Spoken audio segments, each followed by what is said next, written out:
Here we go again. Music? Excitement? Ba-na-na-na-na-na-na.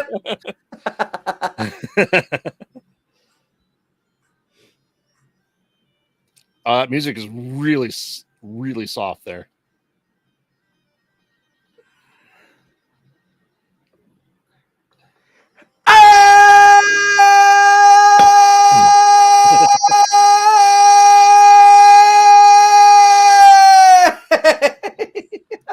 Wow. Really soft music. So I turned my headphones off just for you to scream in my ear. Yeah, there you go. You get to hear the screaming. Ladies and gentlemen, welcome. We are back. It is Thursday. I lose track of days all the time. It is time for Distance Nerding Interviews. That's right. We're rebranding, but we're still the build. It's fine. we're not. I'm not crying on the inside. Are you? Always. Okay. Always. But I'm also dead on the inside too, so I'm just crying over dead things. There you go.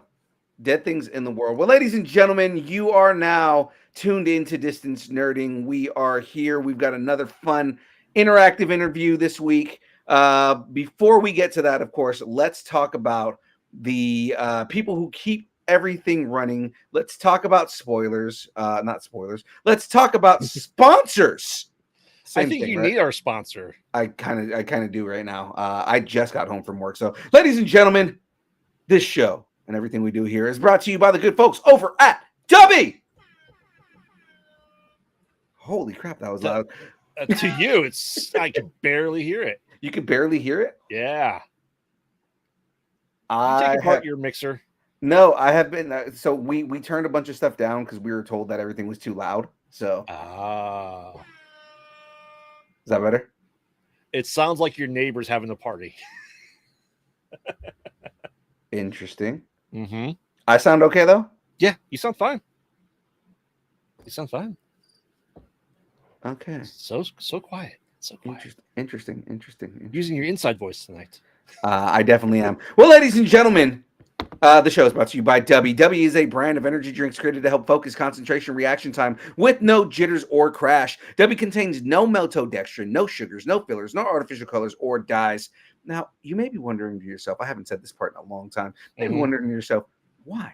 Why should I get Dubby over all the things that are out there? Well, it's because Dubby contains Neurofactor. Neurofactor is a neurotropic derived from the coffee fruit. Helps keep your brain focused while giving you clarity. And with 180, I forgot like 90% of this. 180 milligrams of caffeine. It's got stuff. Find out more about W at www.w.gg. Use the code NERDING10 and get 10% off your order. I am absolutely terrible. All right, well, ladies and gentlemen, now's your time. Head over to w.gg. Get yourself some Dubby. It is absolutely fun, delicious, everything on there. Boom. We did it. Sponsors. Boom. Yeah. That's right. Sponsorships. And if you get some Dubby, take a picture, post it on Instagram, tag us at Distance Nerding, and put hashtag pickle to make pickle flavor happen. Yeah. It's going to happen. I hope not. That is absolutely terrible. Who's in our chat tonight? Say Wong, what's up, man? Where is everyone? Hello. Oh, it is just me. I'm sorry, man. That is a good question. I don't know where everybody's at. The rest of the chat will be here eventually. But yes, he's just Ken. Ken Say Wong. Ken Say. He is Kenuff. Well, ladies and gentlemen, let's introduce our guests for tonight. So yes, get ready because these two are absolute fire. One started spinning his first story when he was 7 years old, and by 15 had co-written his debut novel. And the other is a screenwriter novelist with a fierce love for film who helped turn the other's childhood vision into a full-blown book. And together, they've launched Black Brim Publishing to bring us Midtown, the Forsaken Virus. Hold on, wait a minute. Hold on. I gotta do it this way. Midtown, the Forsaken Virus of the Black Realm. Sounds exactly the same. It sounds exactly the same. Yeah. What? Yeah. It's epic in your own head. Something is going on because it sounds like my voice changer is not working. Anyways, all right, we'll just do that. Ladies and gentlemen, please welcome to the show Karsten DeBolt and Isaak Uriarte. Hold on. I'm on the wrong screen. Woo! Hey! But we'll try our best. I have a feeling I know what's going on. So while Graveyard introduces and starts the first question, I'm gonna fix something real quick here. You fix it. You fix your shit. All right. Well, welcome Isaak and Karsten. Welcome in, and we like to have a segment at the beginning of each show called "Growing Up Geeky." So, what did you geek out on as a kid? Like, what do I like? Yeah. I don't know. Usually I like this, like, for like who knows how long, and then like when I discover something really like, ooh, I like this more, and then it changes back and forth. At the moment right now, it's probably Fallout. Okay. Nice. I grew up on horror. My first movie I watched probably 8 years old. Nightmare on Elm Street, Friday the 13th, all of them. That's what I'm talking about. I mean, my mom was like, "Don't show him that stuff." We had movie nights every night. She was like, "He'll be fine." We watched Exorcist, The Lost Boys, everything. I got everything all in here. Nice. Lost Boys. I was gonna say we also grow up with like stories of like La Llorona and stuff like that. So I mean, it's like horrors in our DNA, man. Yeah. I'm like, please, I'm not scared of that. I grew up Catholic, tons of horror stories. Exactly. Well, that's also very Hispanic, right? We're also very Catholic, so shame and guilt are a part. Yeah, I was afraid of myself. Please, I didn't leave the house without being afraid. Right. I'm gonna test something here. Tell me if you guys hear this. Yes. Okay. I had to reset start my mixer. So what I was trying to do that nobody got to hear except for me before was this. Midtown, the forsaken virus of the Black Realm. Coming to your theaters. Endorsed by Lucifer himself.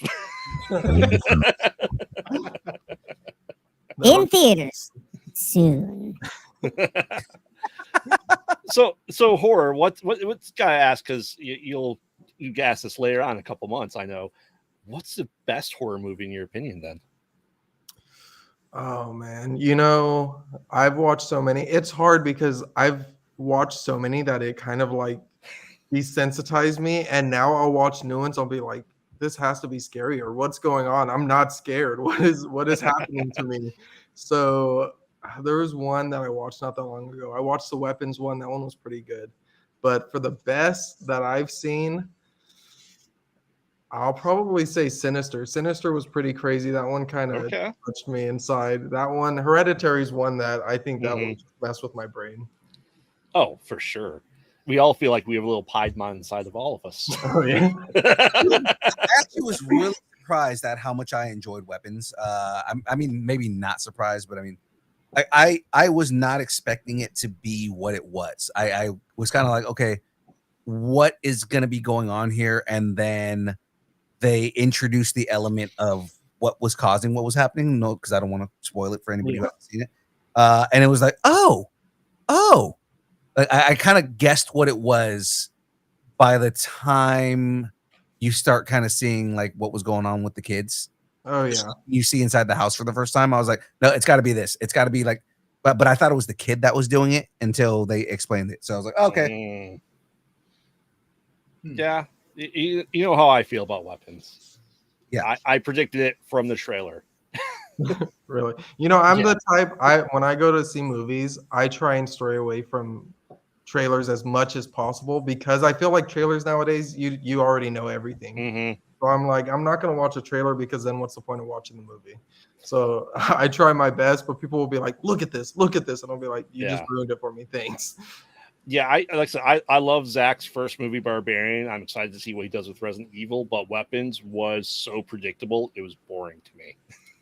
Yeah, I feel that. Graveyard and I have this like penchant for guessing what's going to happen in a story before it happens, just because we're so into storytelling. A lot of times we kind of like pick up like, if this is going to be a good story, this is what's going to happen, and then 9 times out of 10 it happens the way we guess. Yeah, I a couple weeks ago I did a theory on Screen 7. I showed someone that may have seen the movie already, and they said pretty much I'm 100% correct. So I'm like, great. Now I can just write for Scream. That's good. I'll do Scream 8. All right. So yeah, and like, well, other than horror movies and other talking about other things, do you watch any like cartoons or reading comics growing up to help and get into this writing mood? I mean, I used to read a lot when I was a kid. I Mhm. used to read all kinds of books. I used to read comic books because my uncle, he would collect comic books and manga. And this was before I even knew what manga was. I was like, I'm reading this backwards. I don't know why. He had like anime that he would have in the background. And I'm like, I don't know what this is. This is just cartoons, right? And when I got older, people were like, "Oh, that's anime. You like anime?" I'm like, "I guess. I don't know. I thought it was just another cartoon that I'm watching." So I grew up watching all kinds of stuff. I mean, my uncle was the biggest nerd I ever knew, and he would get me into so many different things that I probably never would have seen, and it was a lot of stuff. So he was an early adopter. Like he was going to like to Japanese bookstores and picking up manga when they were coming out. Yeah, I mean, That's the only way we could get manga back then. one of the first things I saw, like as a kid, was Yu Yu Hakusho. He had the whole disc set, and I was like, "This is my favorite cartoon ever. How can SpongeBob compete with this? What is this?" That's fair, I guess. My oldest daughter, she dressed up as, I still don't know what anime it was from. So I don't watch anime, but she dressed as an anime character. She pieced together a costume herself. And everyone's like, "Oh, you're Sailor Moon." She's like, "Why does everyone think I'm Sailor Moon?" I'm like, because they're my age, and that's the only anime we knew of growing up. Oh yeah. Meanwhile, Yeah, that was really popular back then.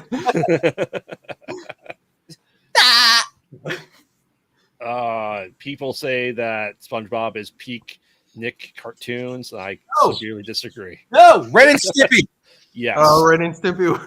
Yeah, that one we'd have on when I was a kid, and I'm like, "What is this for kids? Am I supposed to be watching this?" It was not actually. So Ren and Stimpy, fun fact, was supposed to be a adult cartoon on MTV, and the studio heads, not knowing what it was, were like, "Cartoons? Why is this on MTV? Why is it on late night? Put it on Nickelodeon, because that's where cartoons are supposed to be." Yeah, and their Christmas special is when Stimpy farts and loses his fart. He has to find it back. This perfect storytelling. It's beautiful. Or how about Ren wants pecs? So you take pieces of take fat from Stimpy's butt to give him pecs. Mm-hmm. They're the pre-Kardashians. This is really something you want your kids to watch. Explains a lot now why the Kardashians. Yeah, that's what they grew up on. That was their example. Awesome. But Ren was getting plastic surgery. I mean, come on, let's face it. Ren and Stimpy tried to break the internet. All right. Well, Karsten, so you started writing when you were 7. So what kind of drove you to get into writing? Like, was there something that just drew you into that world? I've always loved video games and stories with like big worlds. So when I was 7, I started imagining my own characters in battles, and I kept adding to the world over time. Midtown started as scenes in my head, and I wanted to turn them into a real story. I liked imagine imagining different places, powers, and characters. When I was younger, I used to draw scenes or write small ideas. It slowly grew into the world of Midtown, and I just kept adding more until it became a full story. Nice, nice. What's your favorite video game? Fallout. Yep. Yeah. So are you a big fan of the show as well? Then. Oh yeah. Yeah. Awesome. Mhm. I'm excited for season 2. Yes, I've been like ever since season 2 was like coming out. I'm like, oh shoot, I gotta play like New Vegas like right now. Yeah. Yeah. My wife, we watched the first season of Fallout. She's like, should I play the games? Like, do you have dozens upon dozens of hours to play them? She goes, no. They're so long. I just got through and finished replaying Fallout 4.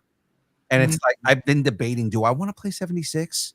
I know they're adding I guess I'm trying to remember his name. They're calling him the Ghoul in the show, which doesn't make sense in universe for Fallout, but they're adding his character to Fallout 76. Yeah, I think they already added him into the game. I think. Okay. Other Really? cool stuff. Yeah. Huh. I think I have a copy of Fallout 76 as a coaster somewhere. So after they fixed it, supposedly it's really good. So I mean, when they they actually added, finished the game? yeah, when they added NPCs back to the game.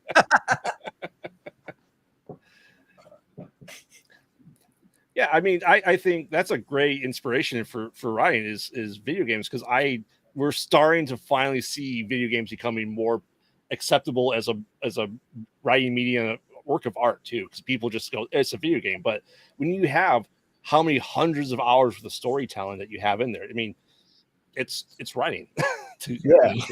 Funny, I just used Fallout as an example in another argument, but I had just had an argument with somebody online about Zelda, because they're doing the Legend of Zelda movie, and people are complaining about, oh well, they're already talking about doing departures for the lore, and it's like, okay, look, Legend of Zelda as a franchise is Groundhog's Day in a different universe for every thing, right?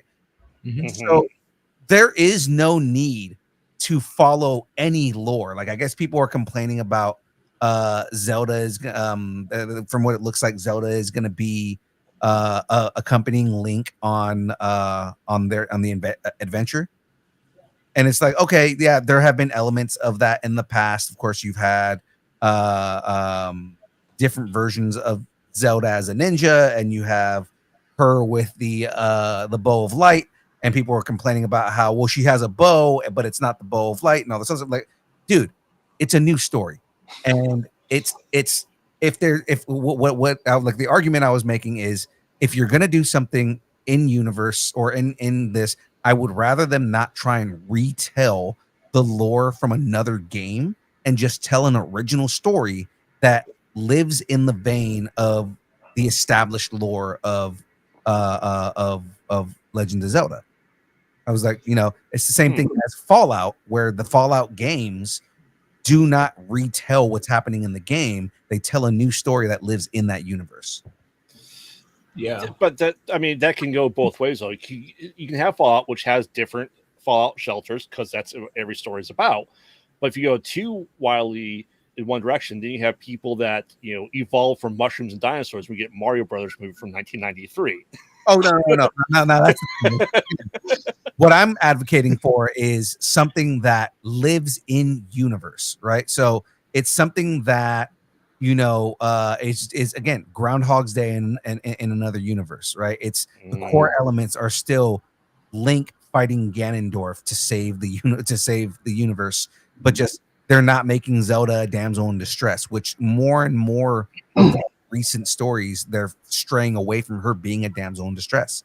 So this is just fully on, she's going on the adventure with Link to fight Ganon. That's I'm okay with that, because that still is something that lives in universe. It could be a game. You know what I mean? Yeah. I mean, I can say I don't want to dwell on that. That's a whole other conversation we can have. But no, Yeah. I mean it's good stuff. And like I said, video games are like a fantastic place, right? Instead of the next a Song of Fire and Ice that we got George R. R. Martin to do a video game instead and spend 12 years on that, presumably, instead of writing. Yeah, but that in universe. I mean, yeah. Mm-hmm. So this is for both of you. Kind of, what are your inspirations as a writer? Do you kind of like have favorite authors that you look to? I mean, for me, I try to stick to a lot of the classics. I used to read a lot of Stephen King. I used to read a lot of I slowly started getting into the Harry Potter and the Lord of the Rings books, but those things are way too big. I mean, I use them as stepping stools, if anything. But most of my writing came from, honestly, screenplays. I read a lot of screenplays when I was younger. I read so many to like figure out how to write because that was my go-to. And when we started writing the book, I was like, oh my gosh, this isn't a screenplay. This is way too long. There's too many descriptions. I don't know what I'm doing. And then I had to go back to reading. I'm like, how does this person do it? That's not at all how I would write it. What is this? So it was pretty tough. But I mean, a lot of my favorites were like Aaron Sorkin and M. Night Shyamalan. A lot of their writing, it didn't translate to the movies, but they did really good. Screenplays, you mean? Screenplays? Yes. Okay. Yeah. Screenplays that had so many descriptions, and it when I was reading them, and then when I saw the movie, I was like, they added so much more in the script that wasn't in the movie at all. That's why I had to clarify that you meant the screenplay, because M. Night Shyamalan screenplays don't always turn out the way that the movies do, and you're not always the happiest.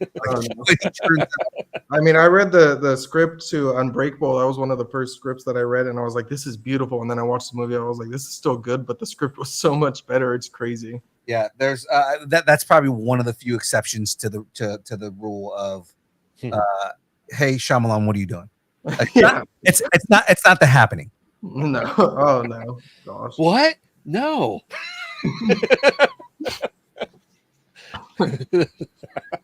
I have to figure out why the plants are killing everybody. That's probably the best Mark Wahlberg I've heard, apart from Mark Wahlberg himself.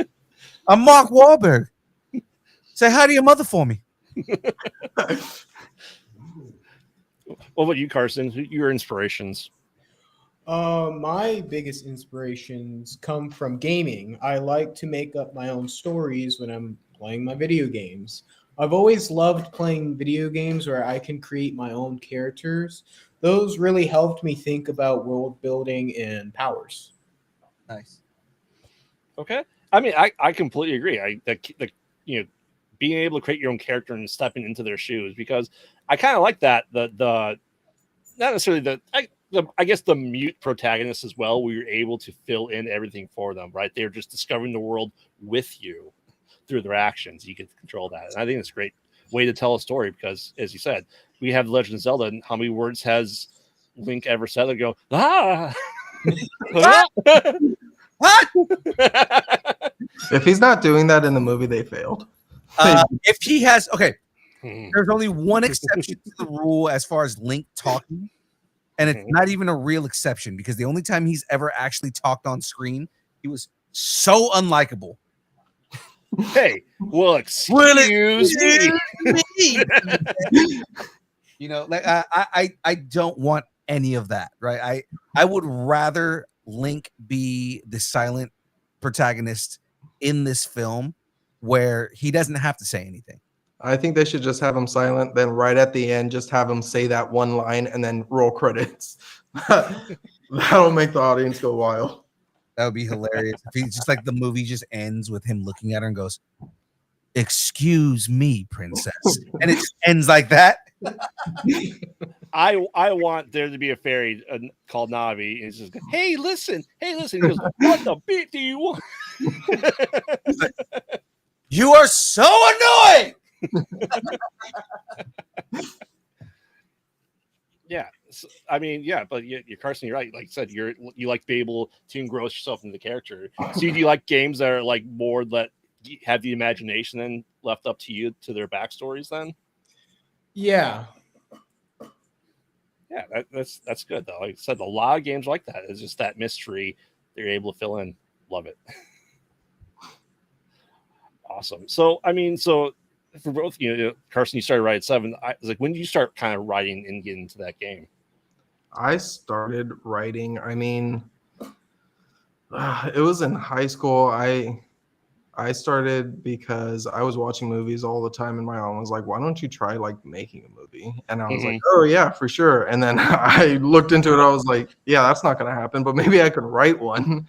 So I mean, she would get, because they had the physical, like Quentin Tarantino always does, his books are the scripts, and she would get me them, and I started like studying them. And I remember the first script I wrote, and it was horrible. I didn't know how to do it, and I sent my first script to a production company, and they were like, "This is horrible, but we're gonna be nice and help you." And they sent me a bunch of scripts. They're like, "This is how it's supposed to look. Don't ever send us a script that looks like this again." And I was like, "Okay, got it, thanks." So I mean, and that was at like 15, and then it wasn't until probably college where I started writing like actual professionally. And Amazon, before they had Amazon Prime, they had Amazon Studios where they would let just about anyone like write scripts and send them in. Yeah. And I would send them scripts all the time, and we would go back and forth, and they would be like, "Oh, this idea is really good. What can we do with this?" And then they shut down, and all those ideas went away. And then they opened back up with Amazon Prime. Yeah, I was always worried about stuff like that.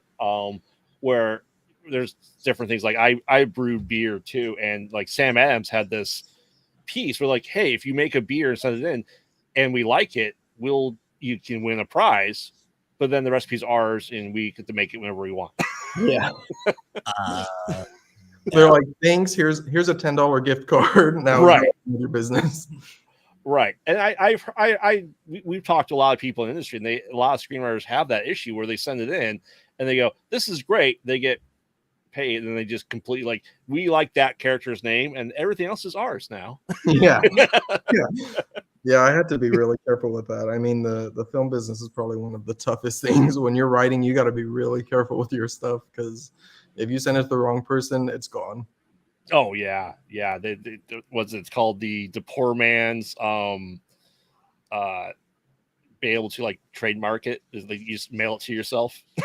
Oh yeah, I think one of the craziest stories I have is I was almost responsible for the whole lawsuit with the Friday the 13th rights, because when they were first writing a new Friday the 13th, they I was one of the writers contacted, and they had me give them a whole bunch of ideas, and we were working on it, and they were like, "Okay, can you do one scene that's half a page, and we want to get like your whole premise on that half a page in one scene?" I'm like, "That's not possible. Like, you can't do a whole movie's premise in half a scene." And they're like, "No, you don't know what you're doing." So they fired me. And then literally a month later, I hear that they're going through with it. And then they were getting sued by the studio, and then the rights got locked up and all this stuff. I'm like, I was almost a part of that lawsuit, and I'm glad that I wasn't, because they're having the worst time of their lives right now. And that was a nightmare for them. Yeah, it's that whole lawsuit's messy. Because who owns rights to Jason Voorhees? Well, who created Jason Voorhees in the form that everyone knows? Not the original guy. Sorry. Yeah. It's true though. Everyone struggles with that. Yeah, your Jason was a kid in the lake. So that's awesome though.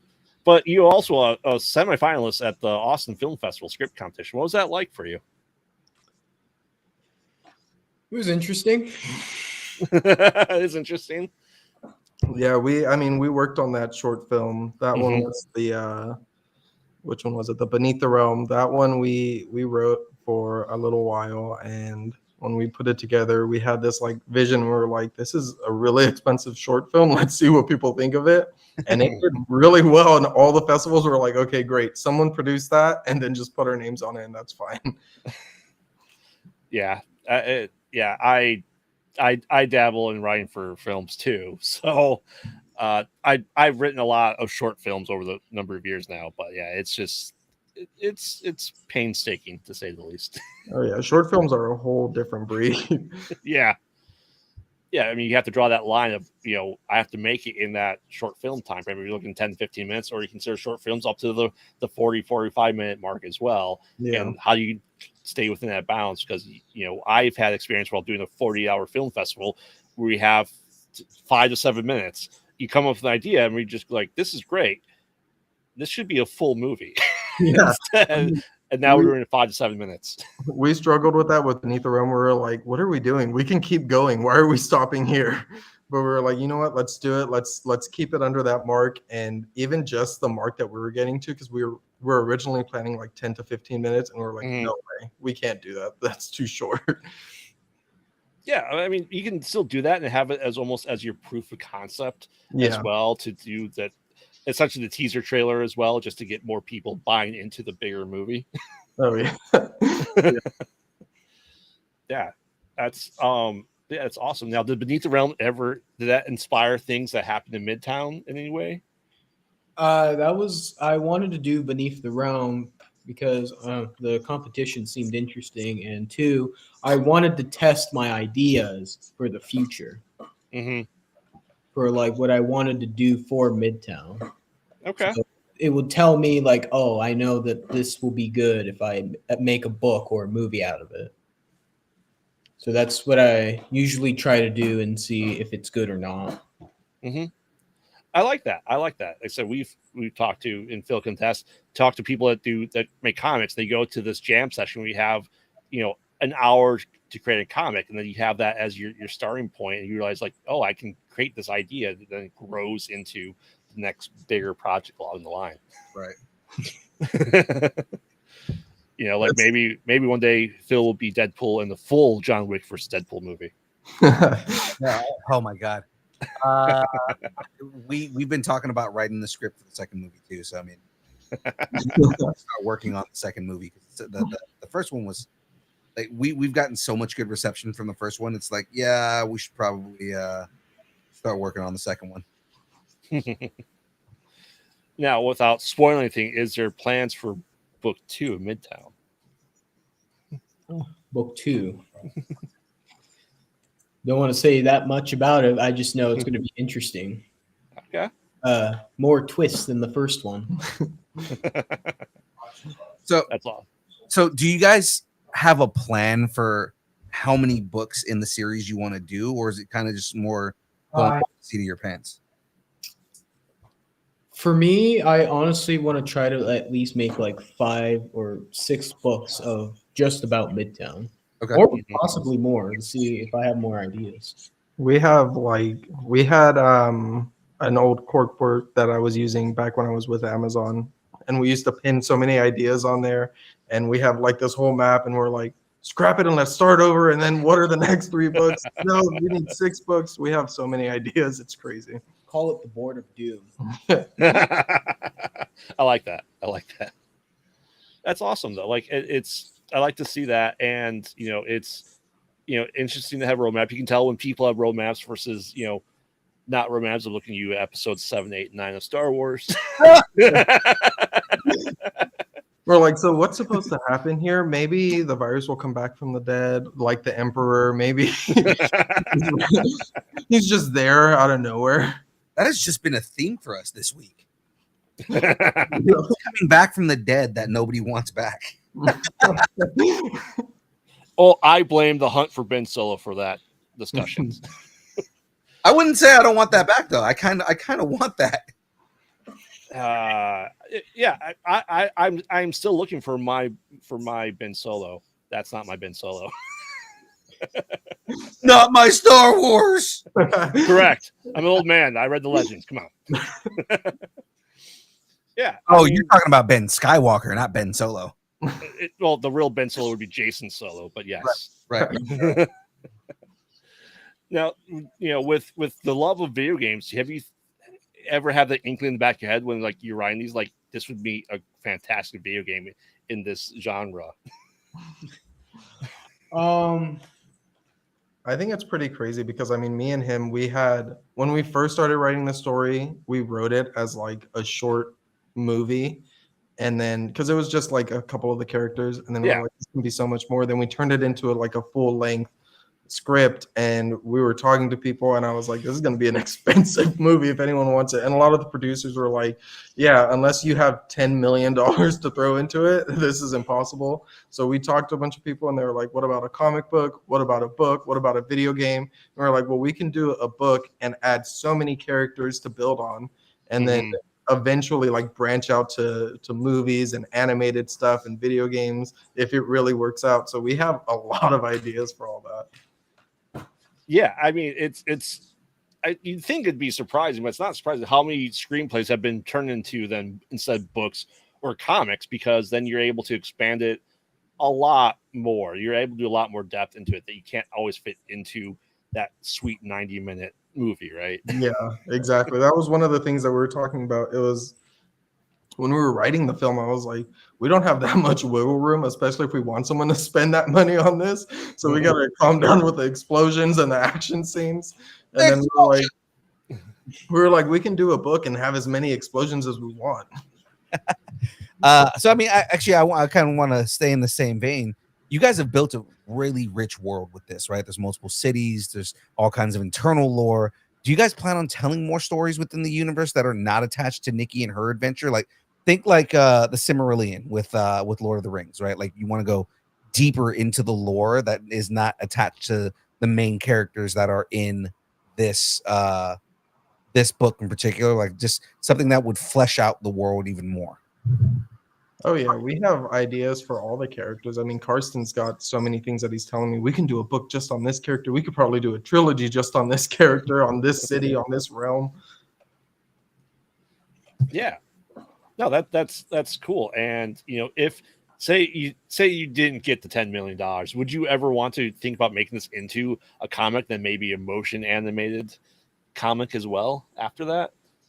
Oh yeah. Yeah, I mean, we've talked about it, and I told him, I was like, you know, if we're gonna do a comic book, I can't draw, so we can try and write it, and then we'll find someone to draw it out. But it's a little bit more work than a book, but we can do it. And I mean, I think that would probably be the next thing, because the way that comic books are right now, you can have longer comic books. I mean, I've seen comic books the size of probably this book, and you have so many action scenes on there, and they're so beautifully drawn that we have probably a good amount of ideas for that. Yeah. I mean, man, one book can almost become just a mini series of 5 comics at that point in time. Right. Oh, you yeah. know. So, I mean, what has been kind of the hardest lesson you guys have learned from kind of self-publishing this book? We had a rough roadmap for books in the main series, plus an additional side stories for companion books. But we're very open. The world is big enough to grow as new ideas come. Yeah, I mean, coming up with all the ideas for all the characters and all the backstories and everything, that was pretty tough. When me and Karsten were talking about like certain characters, I was like, you know, even for a book, we have so many words that I can fit in there. Like, we can do 5 chapters on each character at this point and then have the story begin. So, I mean, that was probably one of the roughest things. Another thing we struggled with was marketing, because, I mean, we talked to a bunch of people and we were like, what should we do? Should we go with a traditional publisher? Should we self-publish? They're like, you know, it's hard because if you go with a traditional publisher, they have all the rights to your book and everything. They're kind of like back and forth. Sometimes they give you more leniency, but other times they're like, okay, we like this, now make the next one about this, and you don't have a lot of wiggle room. Right. So we're like, well, let's just self-publish it. And then when it came to marketing time, we were like, what are we doing? How do we market this book? So it was quite the struggle trying to get it out there and do advertising and all that stuff. Yeah, I've heard horror stories of people getting their stuff back just bleeding in red ink. Oh yeah. Yeah, that was the other thing. We were like, if we're gonna do this, we're gonna do it, and we're gonna tell our story and not have someone say, okay, you can keep chapter 1 and 10 and then the rest need to change. Like, yeah, no. Yeah. And I mean, like, you guys are doing a good job of telling your story and selling the book. Because I mean, when I say sell, I mean, like, you know, getting the story across. Because, you know, we met you guys at Sinister Creature Con, and I was very impressed with, everything that you guys had going on with the premise of the story, with Karsten's story behind everything. Like all of that was inspiring, to say the least. And I was just like, man, I've got to have them on the show. I've got to talk to these guys. Oh, and he messaged me too. He's like, I met these really great guys. We were always on the lookout for each other at cons because, I'm the no coast, he's the West Coast. You know what? That works out though. You get different groups of people, right? Oh, for sure. But how did you two meet and come to be to write this book? And how did, the Black Brim publishing come to be? Right. I by the way, I wrote this specifically so you guys can tell this story. So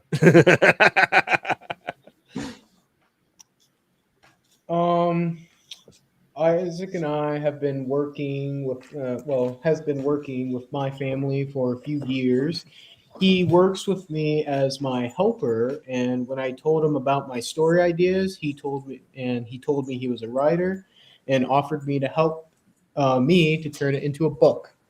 Yeah, I've been working with them probably for like 4 years now. It's been a while, and he told me about all his ideas, and I'm like, why don't you do something with them? He's like, no. And I was like, well, I can help you. And he's like, okay, yes. So I told him, I was like, well, there's so many things that you can do with this. And that's why at first I was like, let's turn it into a story, like a short story, a film. And he kept giving me the ideas and more ideas and more ideas. I was like, whoa, we can't fit that much in a short film or even a film. So we kind of like studied and looked at so many different things. And finally, we were like, let's do a book. We both never written a book before. So I was like, you know what? We're going to struggle with this and we're going to figure it out along the way. But I mean, it was quite the journey trying to turn it into a book, especially having never written a book. I told him, I was like, you know what? Don't have too much faith in me because this could be really, really bad, but we're going to get it done no matter what. Nice. I mean, yeah, I've tinkered with the idea of, for short stories I have in my head, for stuff that I realize that my short films are going to be just too costly to do. My co-host and producer on my other channel, he loves to write. So I'm just like, I'll write. I'm like, but you need to be like, rewrite it for me so I don't sound, really bad at writing in English as a whole. I remember when we first started and I was just going off of like other books that I was reading, and I was looking at samples of other books and I was trying to put something together, and I sent it to actual authors and I was like, how does this look? And they were like, did you have AI write this? This is horrible. And I'm like, oh gosh, maybe I'll just blame it on AI because I don't know what I was doing. I was like, no, I need help. And they were like, well, you need to do this. They gave me so many like red marks and notes and stuff. I was like, thank you, because if I just turned this in, that would have been horrible. Yeah, I have the Art of Writing Horror upstairs that I've been reading through. It kind of goes through like different authors. You have like Dean Koontz, Stephen King, and Clive Barker, and their history and story with it. And it's been a great read. Does it help me write better? No, but Girl, wow, they're really good writers. Yeah. Oh yeah. But I like it. That helps me realize that I'm a hack. That's all good though. But no, I mean, that's the thing. Like your first draft is never your final draft. Right. Oh yeah. I mean, we've been through so many different drafts. The story changed so much. Everyone that was reading it was all like, this is bad, go back. And then I would restart and I'd be like, Karsten, I don't know what we're doing wrong, but we're doing something wrong. Yeah, but I mean, it sounds like your final vision is where you started for the most part, though. That's the joy of self-publishing, right? As you said earlier. Oh yeah, I mean that was the good thing about having so much stuff down before. Like since we had the script written and the short film, we had everything that we wanted, and we just had to basically like build upon it. That's one of the struggles we're having with like the next books is, okay, now we're starting from scratch. All we have is the plans for the characters. Now we got to go. We don't have a movie that we wrote to go with. We don't have any scripts written. This is just like straight up second book. Let's go from our ideas. Yeah, that's good though. I think writing partners help tremendously in the creative process because you can bounce ideas of stuff just like, this is great. You wake up at 2 a.m., write it down. You wake up at 7, like, what? What did I wake up to do? Why did I wake up in the middle of the night just to write this? Yeah. But now, did you guys create the Black Brim just for this book? So we created Black Brim. At the beginning, we were like, we need somewhere to publish this book. We need to have, especially with Amazon, they were like, you need to have like a publisher for the book. So we were like, okay, well, let's create our own. And we talked about it. We were like, well, we can continue with books from Midtown with Black Brim, and then we can move on to other stories if we want to make other stories. And then eventually, if we want to help other people that were in our situation, don't know what they're doing, and are looking for a publisher to hold their hand the way that we hold our hands, then we can be there for those people because we didn't have anyone. So, I mean, we're planning on growing it, but it did kind of just start as we have to have something for Midtown. Mm-hmm. But it's cool though. I mean, I think that's it's good to hear because let's face it, us indie people, we have to stick together. You know, that's Phil says it, I say it all the time. Indie support indie. Period. You know, it's community that is we're a bigger community than the mainstream. You know what I mean? Oh, yeah. Way bigger. If only we could beat them out, though. That's the one thing that we can't do, no matter what. Yeah, so there's more indie creators, but they have more money. Oh yeah, that's the thing. They could probably buy out all the indie creators and turn them into not indie creators, and we wouldn't bat an eye. Well, you're gonna give us $20 million to sell everyone else out? Okay, that's called Blumhouse. I wasn't gonna go there. The thing with Blumhouse is they every now and then they still do put out a quality product. So I mean, every now and then they have that one in their back pocket that they're like, oh, they're getting mad at us. We have to put this out now. It'll probably happen soon because they keep doing Five Nights at Freddy's, and that's gonna. I know the kids love that shit, but I mean, it's gonna piss off a lot of the real horror fans out there. Oh, they have the back room, so it's okay. You know, did they already do a Backrooms movie? They're doing it. No, they're Oh my God, are you serious? I'm absolutely serious. It's funny because they did a Backrooms joke in Deadpool versus John Wick. Mm-hmm. The backrooms of video games is now the Amityville of horror movies. Yeah. There's like 1,000 of them at this point in time. Oh yeah.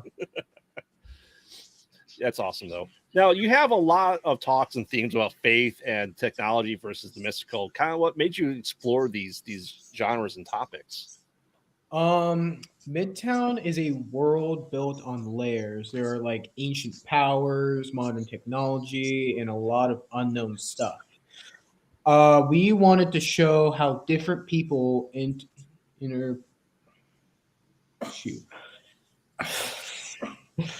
interpret disaster and the supernatural. We have characters that rely on science, belief, and even fear. It made the world feel more alive. Yeah, I love that, you know, because there's always that aspect and like good sci-fi. That's always like the religious zealots versus the people that like I just want to lay here and go into VR. Yeah. Looking at you, Ready Player One. Yeah. That was one of the things we played with is like there's the everyday people, there's the people that are messing with things that they don't understand, and then there's the people that are like being affected by it all. Yeah. And it all intertwines because you have to. I mean, you can't, you're just sitting there and you're like, oh great, now there's demons in the world. What am I supposed to do? How am I supposed to get to work today? I mean, that's fair. You think about anyone that's New York City in the Marvel Cinematic Universe of Gotham, like there's chaos in the world, cities splitting apart every day. Yeah. I still have to be on time at 8. Come on. Yeah. How's it going, Steve? Oh, I'm doing good, Jim. Did you see that demon come out of the ground? Oh yeah, man. It's like 3 hours of traffic. Well, what was that? What was that show that DC did? That was with Alan Tudyk that he played Bruce Wayne's cousin. Was it Superpowered or? Oh, Phil, you should know that, right? The the DC show, there's like a couple of episodes. They're living in Gotham City and they're like inventing stuff to help protect people. I know what show you're talking about. I know which one you're talking about, but at the same time, Powerless. that's what. Oh, Yeah. I one of my favorite that wasn't like connected to anything. I think it was called it might have been called Powers or something like that, but it was like a PlayStation exclusive streaming show, and I was so obsessed with it as a kid. I was like, "Oh my gosh, this is the best thing I've ever seen." Yeah, but I mean, I like that, where you guys can go with that with the mystical and technology and faith based driven, because people view technology as their new god. And they put all their faith into, like, I can't remember people's phone numbers anymore, but my phone remembers, and it's gone. Shout out to American Gods. Yes. But also when it comes to like that kind of thing, Boo! You suck. Yeah, but I mean that's a good theme to really have into it. And you also talk about like the lessons and moral lessons of playing with power. And what do you guys dive into that? Like, what was your like idea between science discovery and the moral themes with it? I mean, we touched on it by showing like, oh, if you're gonna mess with things that you don't understand, you're probably gonna suffer. And some people might benefit. It's not the people that you expect to benefit. So we really wanted to play with like, oh, let's have the innocent guy suffer to show like, wow, it affects everyone. It's not just the scientist that's doing it. It's not just the person in charge that suffers. Sometimes they get away scot-free. And we're like, this is real. This is real life. If you mess with things, sometimes you'll get away okay, but everyone around you is going to suffer because of it. And you have to learn that lesson. Yeah. It's good because again, it adds to the world building. It's like, there's not definite good and I love moral ambiguity like that because it adds to the complexity. Like it makes it more relatable when there is complexity like that, because where it's relatable for us is we are not perfect beings. We are not good, evil.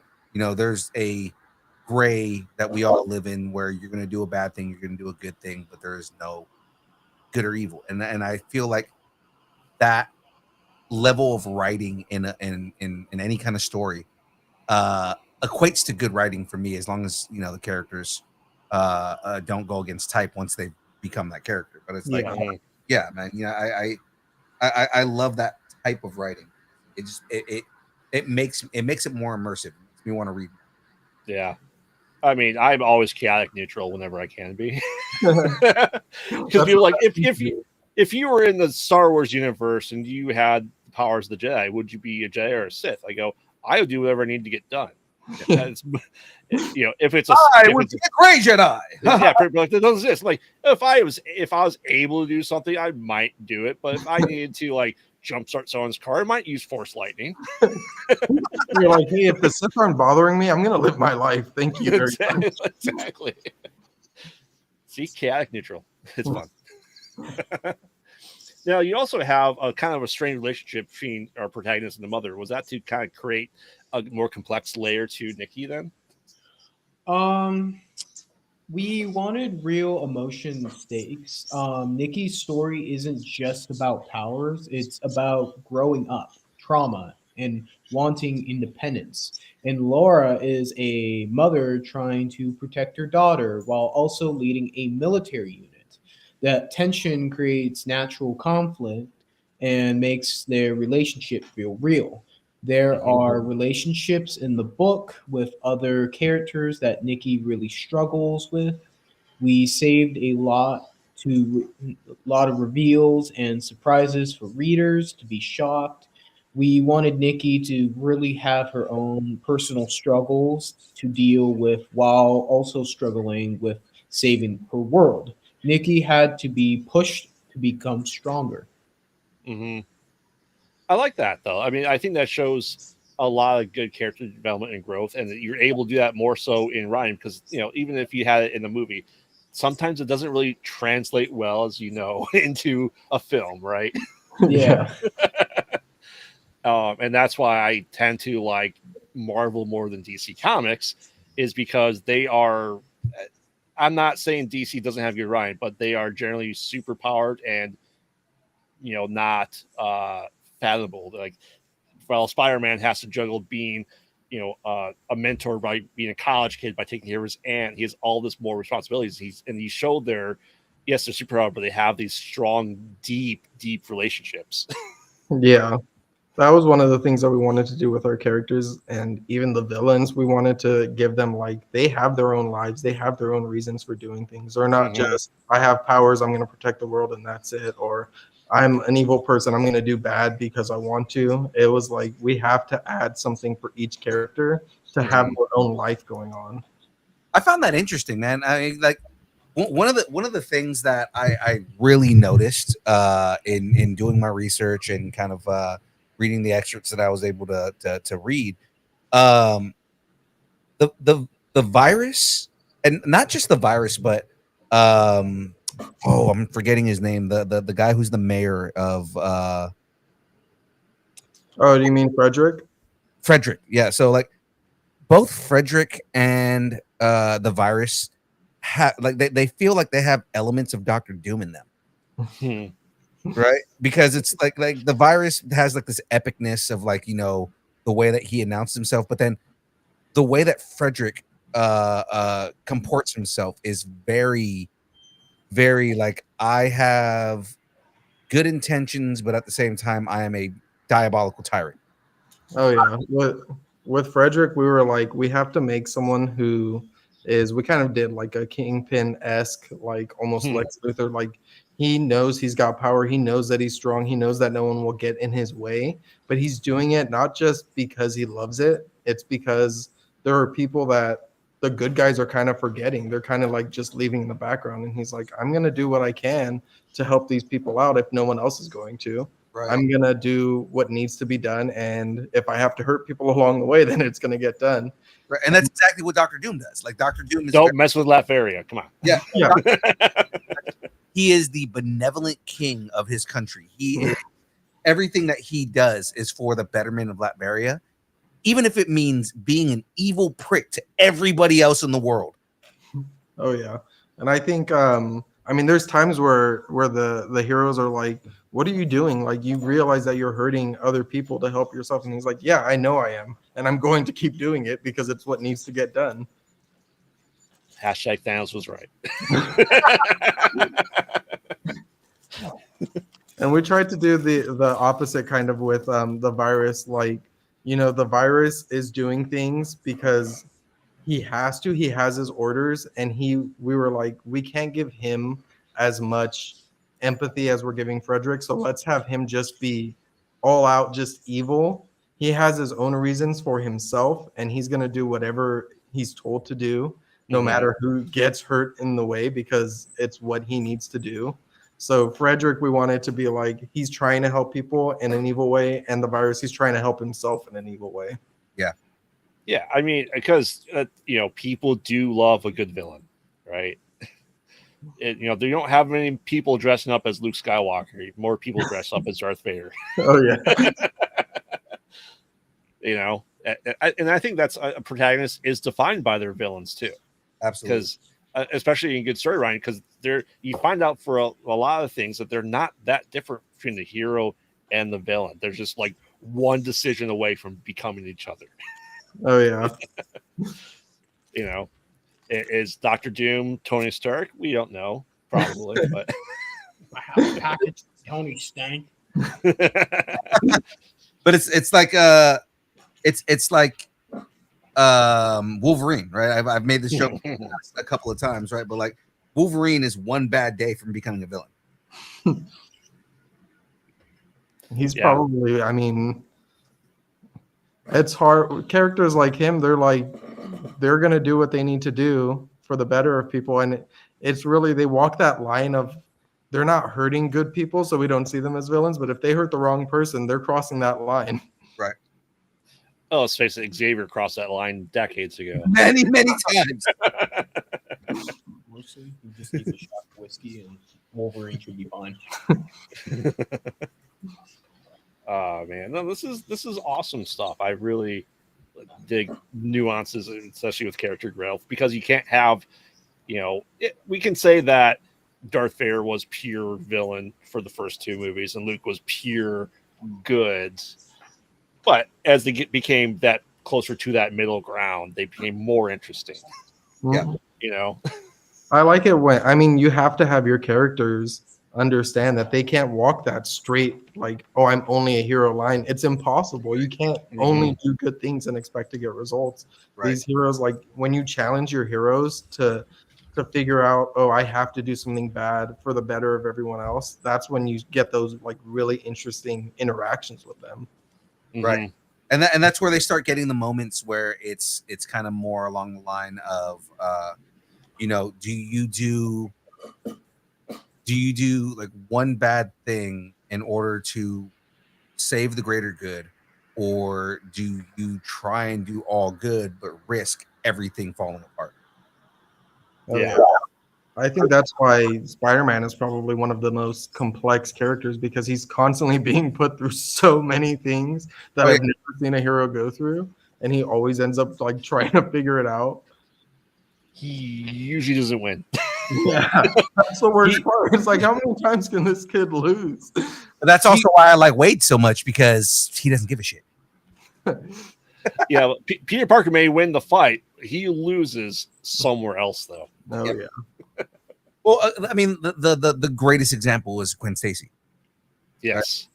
Gwen Stacy is a perfect example of Peter winning the fight but losing the war. Yep.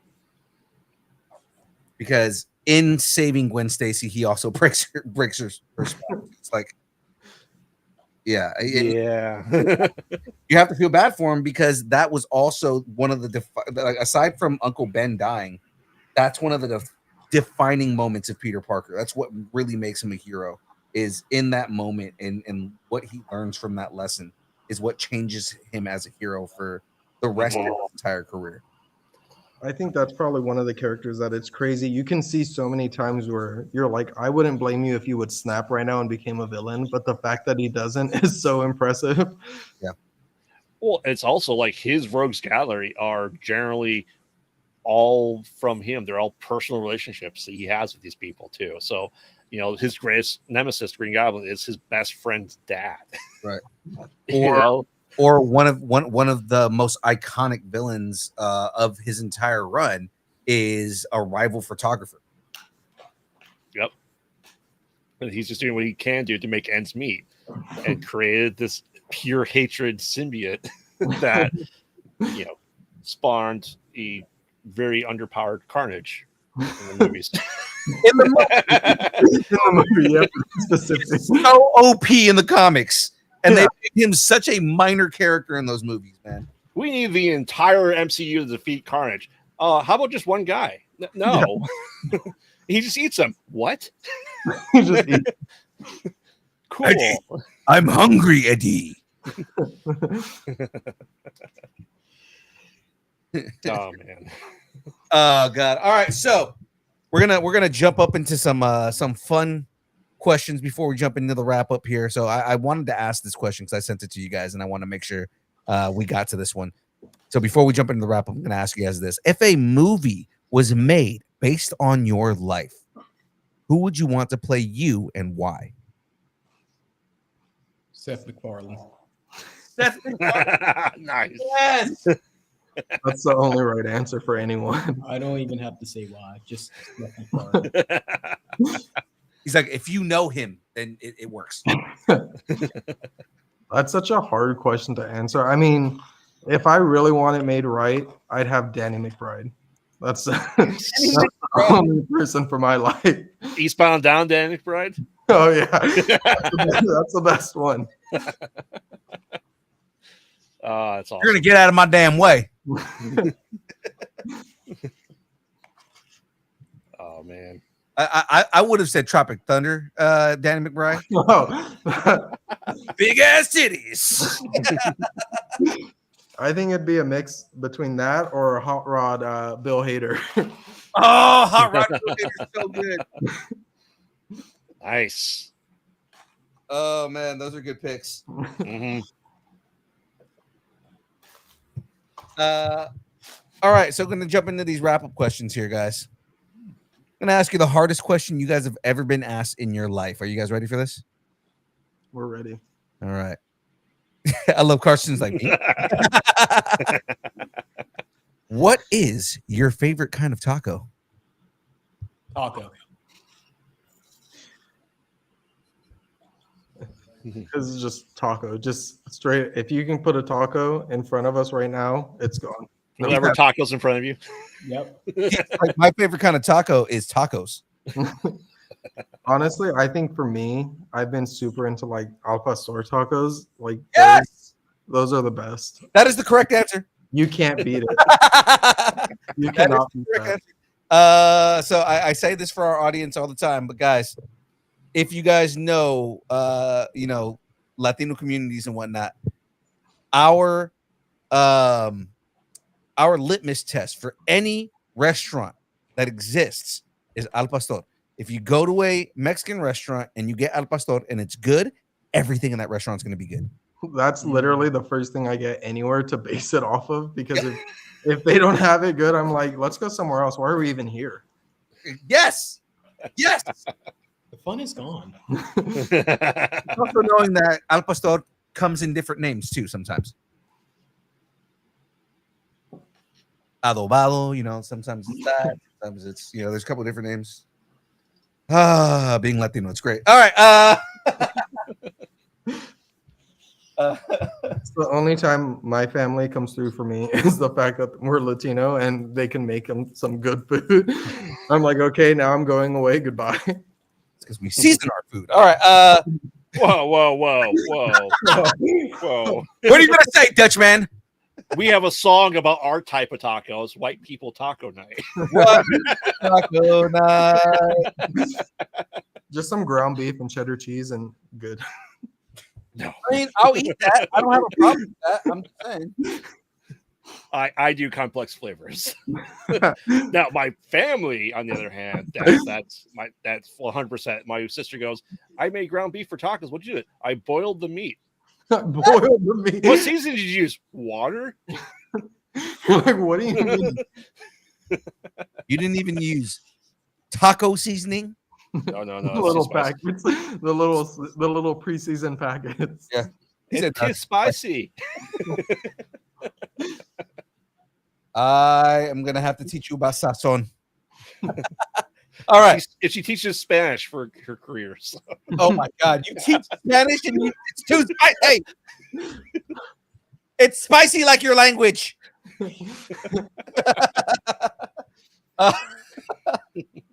So, get ready for this one. You guys already answered at the very beginning. What was the best horror franchise? What is the worst horror franchise?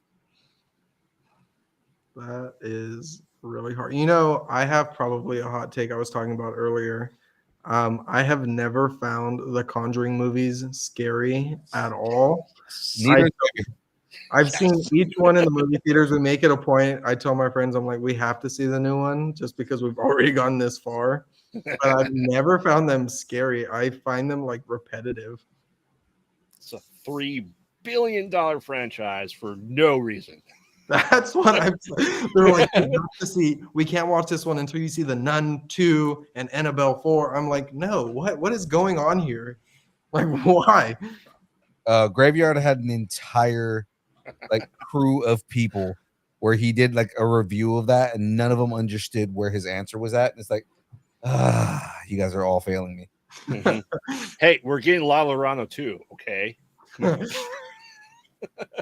winning, guys. We're winning.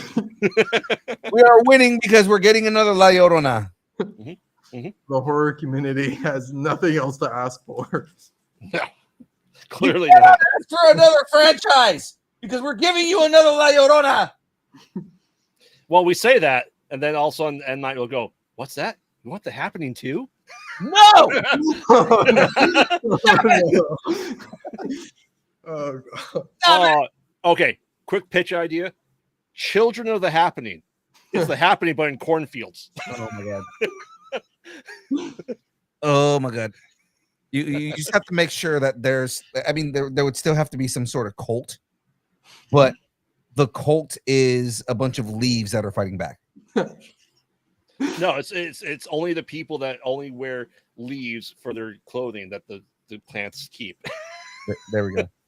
You guys are laughing, but A24 is writing down notes right now. They're They are. writing There down they notes. are. They are. 824 writes down a lot of notes for the shit that we say. They do. They're like, oh, look, on this show, on Distance Learning, once again, they're giving us better ideas than the shit that we're cranking out ourselves. Oh yeah, they have their burner accounts. They're listening to everything.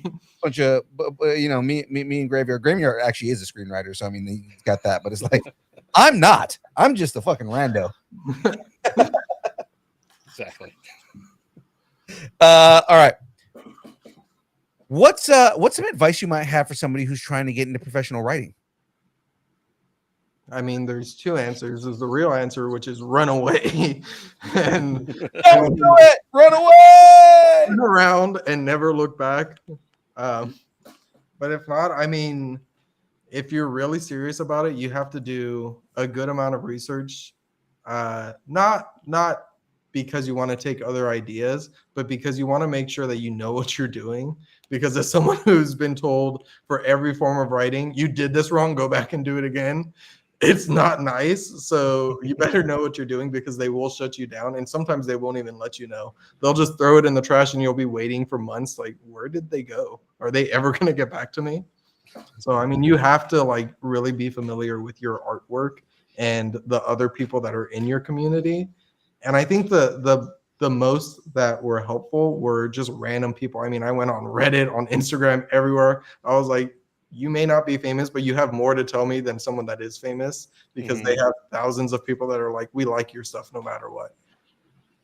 And So, like, damn you it. have to do a lot. Yeah. We're just throwing shade today. No, but I like that, because I'd say screenwriting, Hollywood's ultimate ghosting machine. Oh yeah. Oh yeah. There is a movie, and I was talking to my friend, and he was like, that's the dumbest idea I've ever heard. And I had this idea like 2 years ago. I was like, what if I did a horror movie on a dog, like a dog that can see ghosts and stuff, because people always say dogs can see stuff. And I was like, that's the dumbest idea I've ever heard. And I was like, fine. Exactly. And I sent him the trailer. I'm like, look at this. That could have been me there. And you told me it was a dumb idea. Yeah, I'm pretty sure I heard. Pretty sure I saw a trailer for that. Like You did. When I went to go see Predator. Yeah, I told him about it. He was like, that's a horrible idea. I was like, fine, whatever. He told you it was a horrible idea, so he could steal it from you. Yeah, that's what I said. I'm like, did you write under a stage name and go sell this movie? You have to remember, I did see Amityville Shark, where it's a shark that comes out of people's washing machines and toilets, and that got made into a movie. So I wonder where that guy is now. That is he was on my show. You know what? I'm proud of it. Hey, he got it done though, didn't he? Yep. No one else can say they got that movie done but him. That's very true. Oh man. All right. Okay, guys. I'm gonna ask you another hard question here. It's for both of you guys. All right. So I want you guys to think this one out. Who would win in a fight? Nikki Sinclair at her prime, or a fully developed 11 from Stranger Things? The fight of the telekinetics happens now. Go. I would say, I in my opinion, I would think it might be Nikki with her. If she maybe the first book, Nikki, no, 11 would win easily. Yeah. But Nikki, if her older self, she knows more better, then yeah, she will most definitely beat 11. What level of 11 are we talking here? Oh, an 11 that we haven't seen yet. That's the whole thing. She broke up with Finn Wolfhard and she finished her box of Egos. There you go. No, now that's tough. I don't know. she's fucking distraught. No. We're talking a 12-pack 11. That's over. Nikki, run. No, so again, we don't know to what extent 11's strength is yet, Yeah. because we don't know how strong she's going to get. She gets stronger every season. They said that she's going to get even stronger in this season. And like, she's supposed to be one of the strongest telepaths of all the characters in that kind of, like, you know, that whole setup, right? So between her fully developing all of her powers, and you just have to imagine what she is fully formed, versus Nikki at her prime, meaning that she's at the best that she is ever going to be. I think, honestly, 11 is way too emotional. I think Nikki can play on that, especially if Nikki is at her best. I mean, we have some stuff planned for her. 11 goes down round 1. She's not lasting that long. So you're saying that Nikki's not going to turn emo and go to Chicago for an episode? No. You know what? Nikki will use that against her. She brings that up and 11 starts crying. Her nose starts bleeding in an instant. Yeah. I mean, I have a strong suspicion that we won't, if there was a season 6, that 11 wouldn't be around for it. You know what? Hey, then Nikki's already won. If that's 11 out of in the ground, then Nikki's already won. It's no contest. So wait, do you think, and this is jumping into speculation, but do you think both, all three of you guys, do you guys think that 11 dies this season? Yes. I think that's the only way they can end it without people wanting more. Mm-hmm. Because the moment you give fans something to wait for, especially with a Netflix series, there's going to be so many movements. They have to get rid of her. I think they'll probably get rid of her, but they'll do that little like hint at the end, like, oh, maybe she's not. Oh, I think she'll be permanently trapped in the Upside Down. Or, best theory out there is that it's all a D&D campaign, that the 11 never showed up, and it's just D&D in the very first episode. And we pull a Lost. We need that group for D&D. If they're that good, if they've got 6 seasons in and they're doing this good, we need that group. We are good at what we do. I dig it. All right, guys.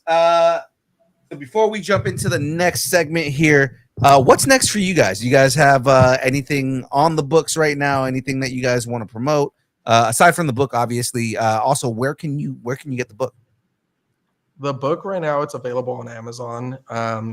We're working with Barnes & Noble right now. We're going to get it out there physically. So, but you can find us on our website and find the book there. You can find it on Amazon. We have all of our socials. The book is linked to all of them. So it's pretty much anywhere you can find us, you can find the book. Nice. And then speaking of that, where can everybody follow you and learn more about you guys? What's your social media handles and everything? So we have Instagram. Ours is Black Brim Publishing Official. And then we're on TikTok. We have Black Brim Publishing. And then we have our own website, which is blackbrimpublishing.com. Awesome. So, guys, I would like to thank both Isaak and Karsten for coming on and talking about Black Brim, but talking about Midtown. I think everybody should go check that out. It's available now, guys. Go and check the book out. Like I said, I've gotten a chance to kind of read different parts of it, and it's pretty well written, man. It's pretty good, and the reviews are the so far the few reviews that you guys have been pretty shining. So I recommend it 100%. You guys should definitely go out and check that out. Thank you, guys. I mean, we're working on the second book, so we'll have updates up soon. Ooh. Awesome. And when you're ready for that, just come back on the show and just hawk all your stuff again. Exactly.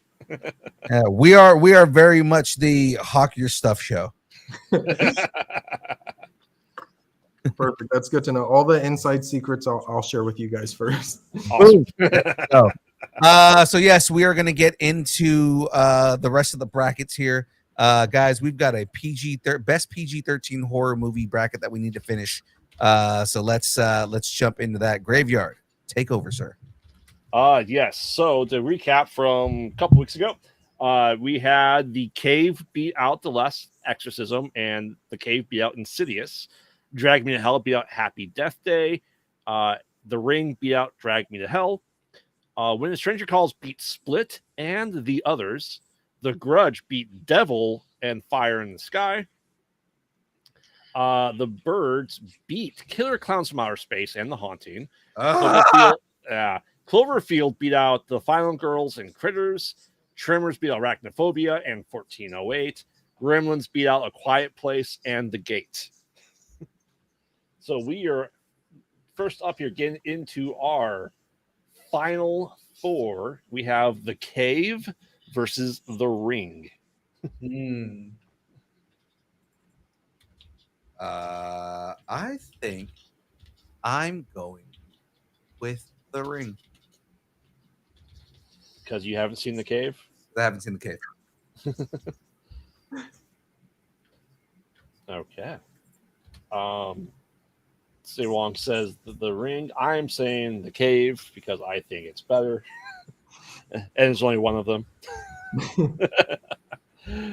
What you, Isaac? Karsten? I've seen The Ring probably so many times. The Cave, I think I've seen once, I'm not going to lie, and it was a while ago. I probably need to rewatch it again, and I might give it to The Cave if I rewatch it again because I remember it being pretty good. And I mean, like you said, there are so many of the Rings that you have to give it to The Cave just for originality alone.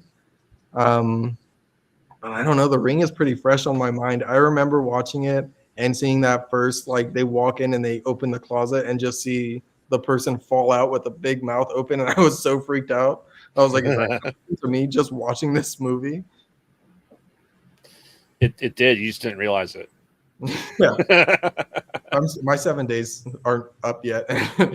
Every day I'm wondering, I'm like, when is it coming for me? Well, I think that movie begs a lot of things. Like, the Japanese is that, Samara, was alive for like 40 years in that well. And that the American goes, no, that's the reason why it's 7 days, because that's how long it took for her to die in the well. Like 7 days makes more sense than 40 years. She was really feasting down there in that well. She had a whole buffet. She was just eating all that moss and algae that was growing on the side of the well. I'd be pretty angry too. 40 years. I know, right? Yeah. 40 years and nothing but moss! Exactly. All right. Well, The Ring is going to move forward because I'm the one to vote for The Cave. Yeah, like the entire chat said The Ring, so there you go. Correct. Once again, I think other than Isaac and I, no one else has seen The Cave, so it's okay. It's fair. All right. Next up is we have its counterpart, The Grudge. Yes. As we affectionately called our episode about The Grudge, what a 6-year-old sounds makes when they're trying to be scary.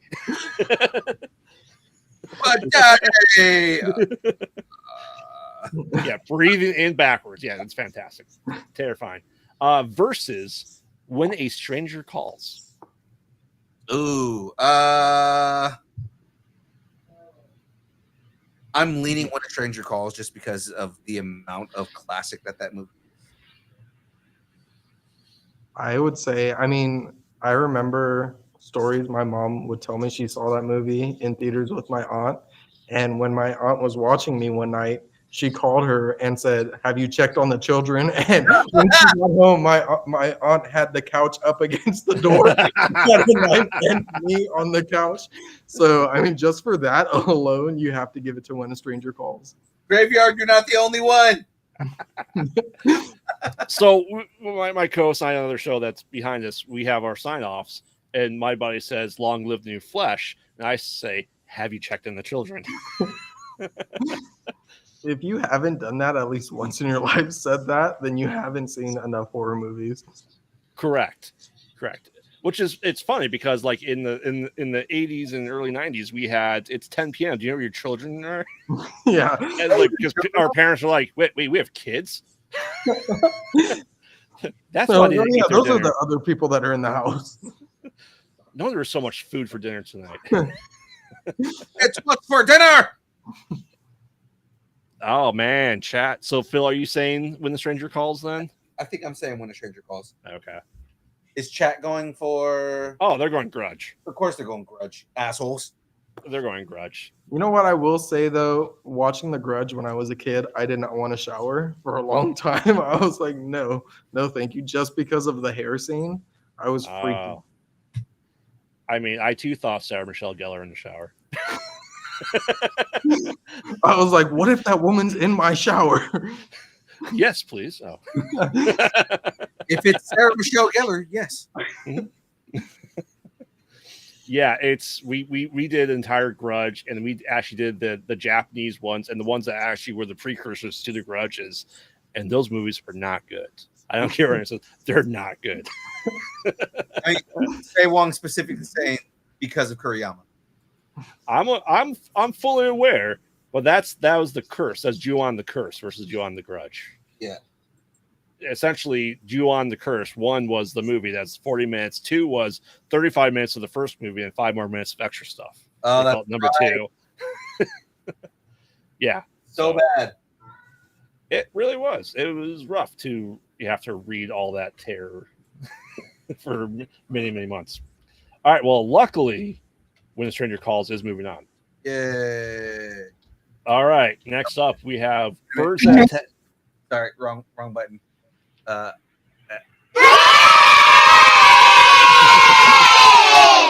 Yes. The kids agree. I agree. Yes. All right. Next up, we have the classic Alfred Hitchcock, The Birds, Yes. versus everyone's favorite $10 million found footage movie, Cloverfield. Oh, fuck. Okay. It's a rough one. I love Cloverfield. I know you do. I love that movie. I love that franchise. I love everything about it. Mm-hmm. Except for the shaky cam, but it is what it is. But man, it's Hitchcock, man. It's hard to say. Oh, I want to pick a franchise that only has one movie that stays to its own premise, Mm-hmm. versus The Birds, one of the most classic horror movies. It's one of the few movies that I watched, horror movies that I watched as a kid, that made me afraid of birds for a good amount of time. I mean, especially considering birds aren't real. Exactly. My God, man, these fucking drones are coming after me hard. It's really just all of Hitchcock's props that he let out into the world after that movie. Now we just have them all around. Oh my God, that is the premise. That's what it is. It's birds are not real. Hitchcock made birds, and now they somehow replicated, and they're messing with us. Yeah.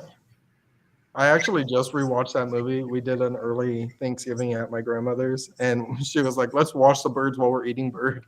And I was like, okay. So that one's actually fresh on my mind. But Cloverfield is so good. Cloverfield is insane. I remember thinking, I'm like, oh my gosh, is this really happening outside? If I go outside, will there be a giant monster just crushing people? Yes. The answer is yes. Always yes.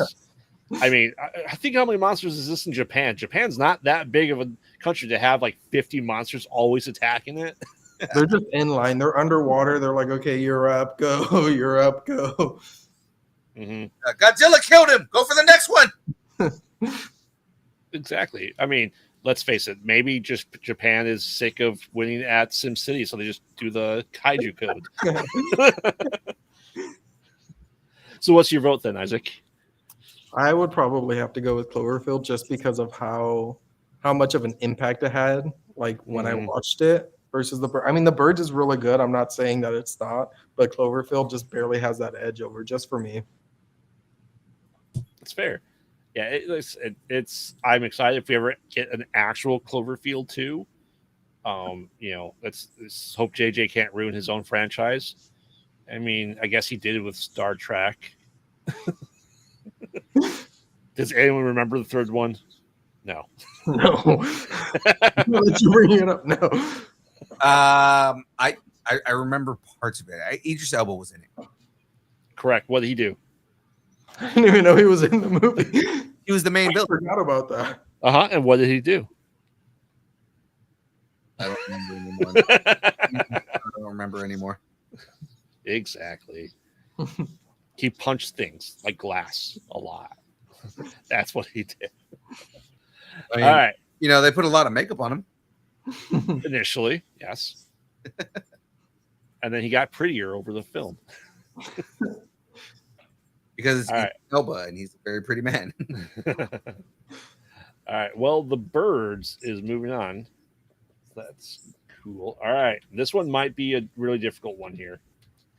It is Tremors versus Gremlins. Oh. Okay, so we're talking the original Gremlins, right? Yes, not the new batch. Yeah, the horror franchise. Correct. I can't watch Gremlin 2's the same after Key and Peele's skit on it. So The one that sticks in my mind so much from the second movie is the New York guy when he's singing New York. yep. I'm personally going Tremors. I think Tremors are a fantastic, just weird creature that we didn't really get a lot of like ripoffs of it, honestly. Gremlins gave us a whole bunch of ripoffs. I feel like Not good. Gremlins was so easy to like. We can replicate that just slightly different. Whereas Mhm. Tremors was like, how do you just do a giant worm coming out of the ground? I mean, Exactly. we used to watch that every year, that and Critters together. So It's Tremors- I was gonna say it's all it is it's Dune sandworms on a budget. I was just about to say that. It's literally what's happening on the other side of the Dune universe. Yeah. Yeah, but I mean, I would have loved to have seen Gremlins before Steven Spielberg got his hands on it to see the actual R-rated Joe Dante Gremlins. Yeah. Yeah. Yeah, We I mean, never there will. were some scenes in Gremlins that were like, if they had just toned it up just a little bit, that would have been insane. Well, because Gizmo was originally a villain, that they were all going to be villains, and then that's why you see when you watch the first Gremlins, Gizmo looks very different from the beginning to the end. He was originally going to be Spike. And so that's why he looks very different because there's two different ones. They had to go back after Spielberg goes, whoa, whoa, whoa. This is a doll. We can sell this to kids. Yeah. He's so cute. Exactly. Sell this. He's like, what are we doing? Yeah. So well, ultimately, what are you guys going with then? I'd probably say Tremors. I don't know. My intuition keeps saying Gremlins. Is it Howie Mandel's intuition that's telling you to? I'm going all out like horror. I'm going Tremors. Yes. I think it's pretty interesting. I forgot the Tremors was only PG-13.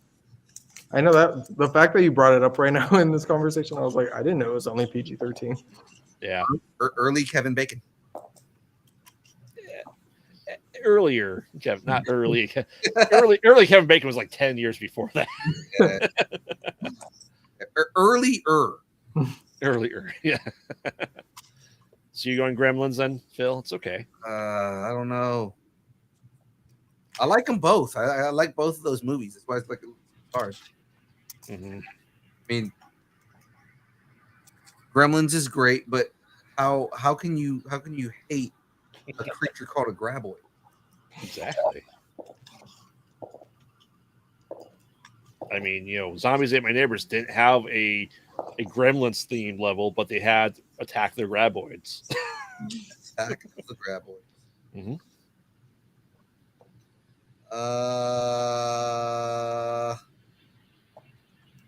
I'm probably gonna lose it anyways. I'm gonna stick with Gremlins. That's fair.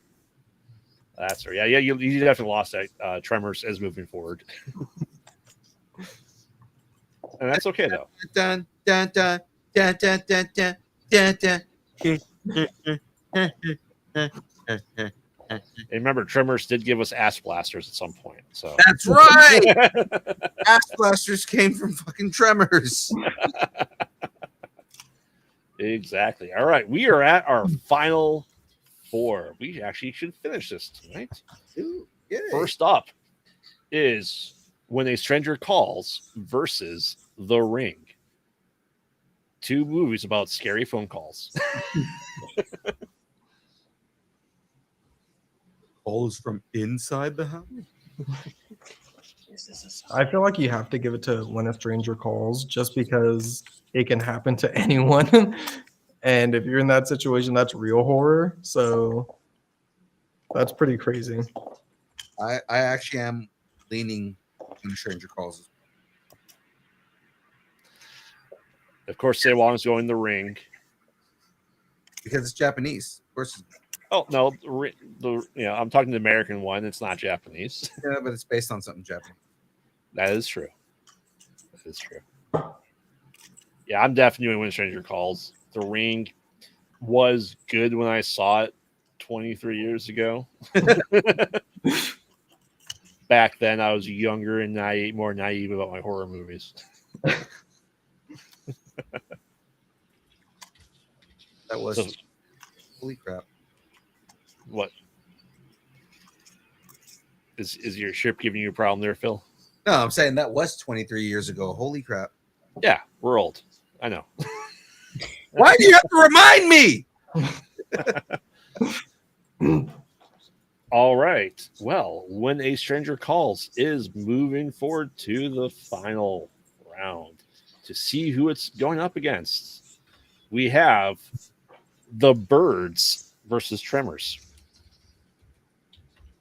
Birds versus Tremors. Mm-hmm. Who wins, an evil bird or an evil worm? I think if we're going for the best, right? Yep. Not the scariest. We're going for the best. Correct. Then I would say, based on its cinematic status, I'm gonna go with The Birds. I think just for the fact that Hitchcock buckled down and threw birds at people. Pretty intense. He did too. He really did. Yeah. Oh, he did not warn that woman in that telephone booth that was going to break. She had no idea. Those are Jackass move, man. those are real scares that you're getting in that movie. You can't beat real scares. Right. Mhm. I mean, you can try Jenna Ortega, but it's not going to happen. I watched her in Death of a Unicorn, and she's still playing teenager. Like, you're like 28. Stop. Yeah. I keep seeing her and stuff. Even in Wednesday, I'm like, wait, how old is she?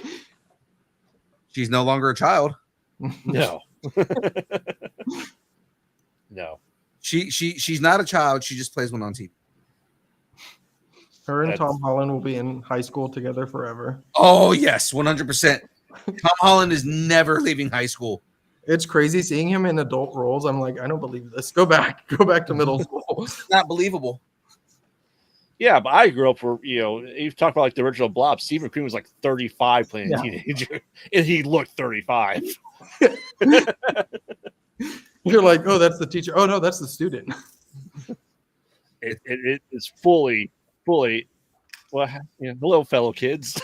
It's the teacher has become the student. All right, with only one vote for Tremors by Tater. Of course. All right, that means we have 2 classics battling it out: The Birds versus When the Stranger Calls. Ooh. Okay.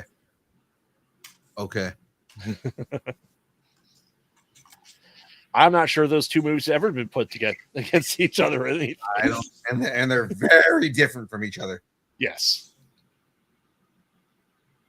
because it's like it gets hard to stay on my premise for this.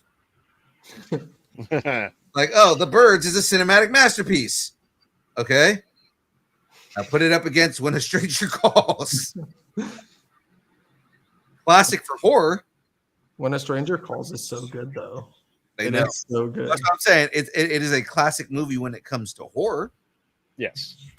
but cinematically, Mm-hmm.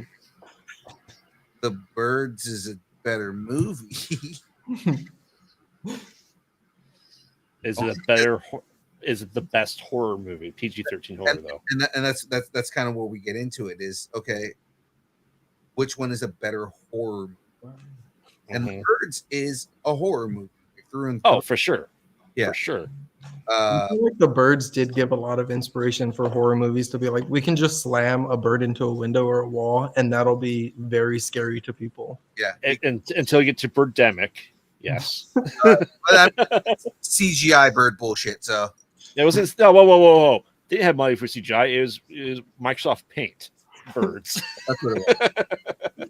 It's just a bunch of V's crashing into the wall. That was somebody figured out how to put a GIF on a green screen. That's what they did.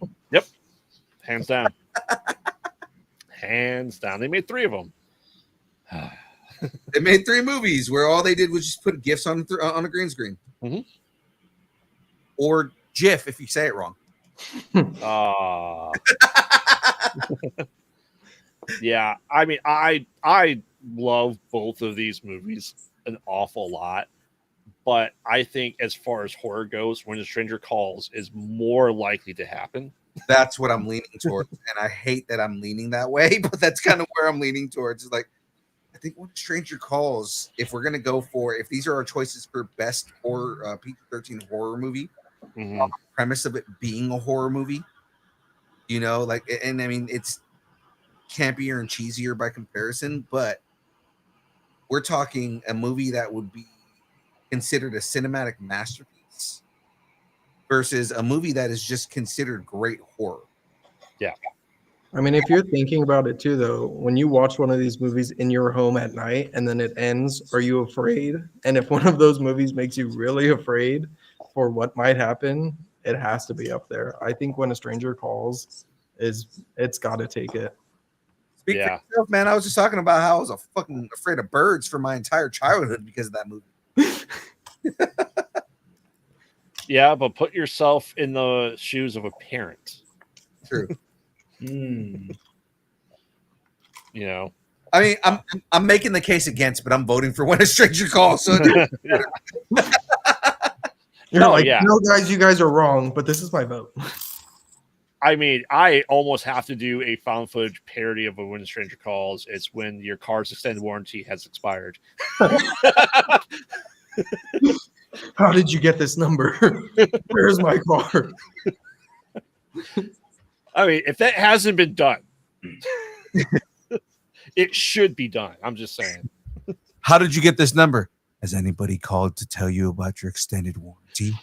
I mean, that's terrifying, isn't it? Number of times they call you.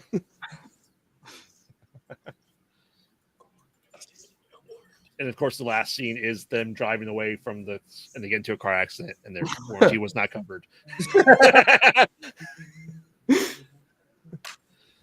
And then we call my child, and he'll go, "What a twist!" What a twist!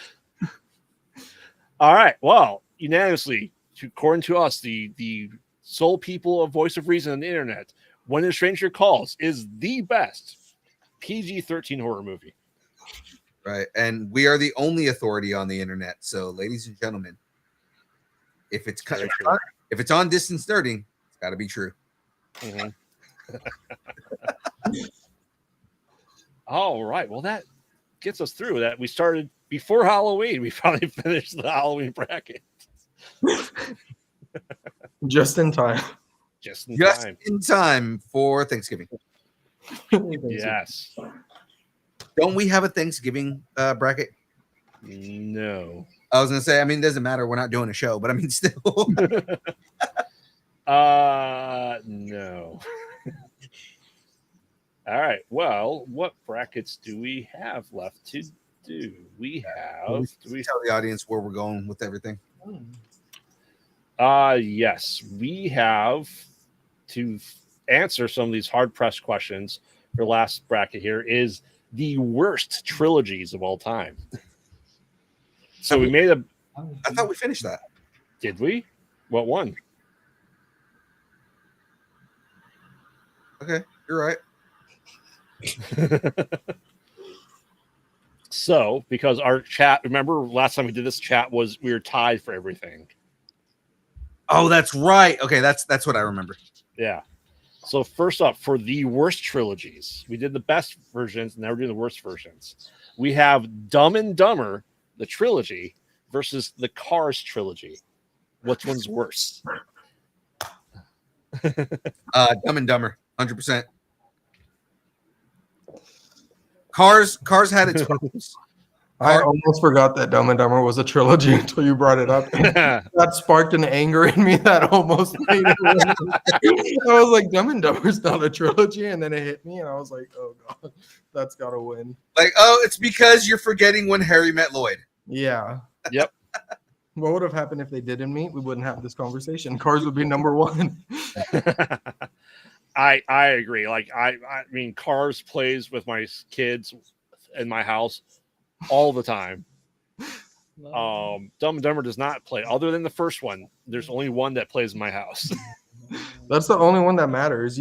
It's hard to give it to it because of that first one. Yeah. Cars was surprisingly good. If you say so, say Wong. No, I agree with that. I actually like the first movie. I like the third movie. The second movie, why? I don't need James Bond with cars. You didn't need to get it done. You didn't know you needed it until you saw it. That's what happened. Exactly. So once again, I didn't need James Bond with cars. My dad What? was so obsessed with Cars, he would watch it all the time and sing the soundtrack. I might give it to Cars just because of that reason. Just because I was tired of hearing how life was a highway. You don't like Rascal Flats? Come on. Second movie was F1 versus NASCAR. No, they killed Bruce Campbell in Cars 2, so it sucks. Okay. I know, that was so crazy. The fact that he voiced the car just to get crushed. Exactly. The only death in the Cars movie is Bruce Campbell. All right. Next up, we have Angels in the Outfield, the trilogy, versus Beverly Hills Chihuahua. You know what? Beverly Hills Chihuahua is so much worse. Me and my friends have this inside joke where we'll just randomly play from, I can't even remember which one it's from, but it's of the Chihuahua playing the piano so intensely. We just have that on replay randomly, just straight up, just going back and forth. I don't know if I can give it to Beverly Hills Chihuahua. We wouldn't have that. That is a series that nobody needed. Correct. Say Wong says he's saying Angels in Outfield because the Chihuahua cast was funny. Okay. If you Sure. I don't think anything that said in that movie was funny. All right. Real quick while you're doing that, so I actually ended up finishing the N1. Mm-hmm. So I've got Din Djarin with a Darksaber Ooh. jetpack here, and N1 modified Naboo fighter. Nice. Nice. Now, you know, the problem with the Mandalorian show is he flies that. He never says, now this is pod racing. Now this is pod racing. No, it's not. You're fighting people. You stupid kid. That is also Anakin Skywalker was not taken out by his own son. Anakin Skywalker was killed by Crackle. Exactly. All right. So, Isaac, are you saying Angels in Outfield or Beverly Hills Chihuahua? I'm saying Angels in the Outfield. Ooh.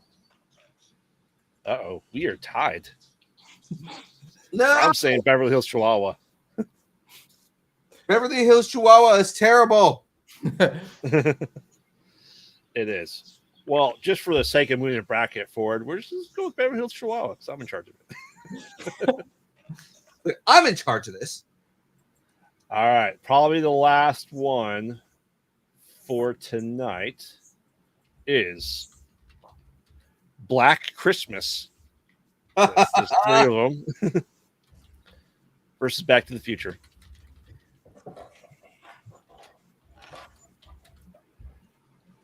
Well, I know what Graveyard's answers. Oh, Back to the Future is the worst trilogy. Graveyard is a Back to the Future hater. I am.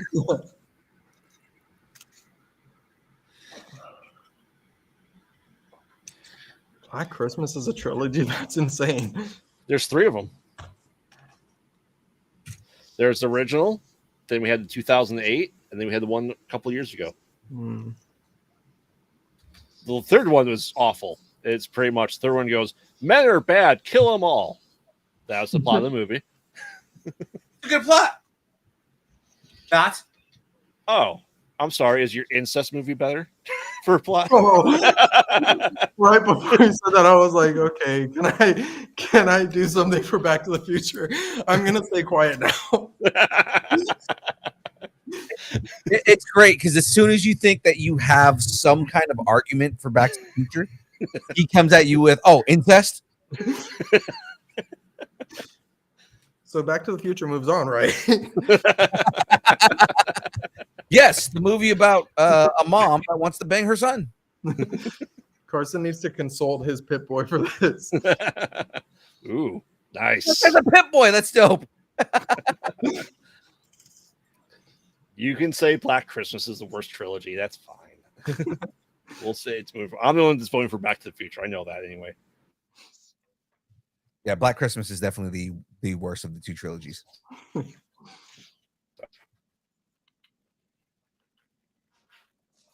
Uh-oh. Did Graveyard freeze? He didn't like that. He didn't What like was it? You made it. that option. He's back. He's back. He's back. We got him back. Oh.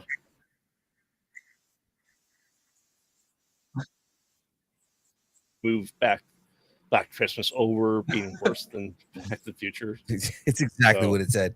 I think we got enough time for one more, man. If we wanna drop one more here. Okay. Beverly Hills. Oh, he froze again. Oh no! I think for the sake for him, we just have to give Black Christmas the win here. We just got to go forward with Back to the Future as the worst. Yeah, the internet in Chicago is just dropping.